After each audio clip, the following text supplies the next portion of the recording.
Hello guys, हम आप सबके राइटर अखिलेश कश्यप पर हमारा एक गाना आ रहा है ग्लोबल म्यूजिक जंक्शन पे हमारे ट्रेंडिंग स्टार हिट मशीन और ब्यूटी पांडे जी की आवाज में, जिस एल्बम का नाम है आरती उतार। आरती है माता रानी का और बहुत प्यारा गाना है, डुएट गाना है।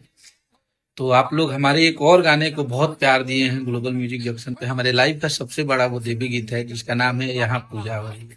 उसका लाइन हमेशा आप लोग वायरल करते हैं। इस बार अभी नवमी में वो ट्रेंड कर रहे हैं कि अखिलेश खेसारी पकिरी तारी बनैले हो रही है कि जैसे अढ़ौला बनैलू ऐसे अपनैले हो रही है।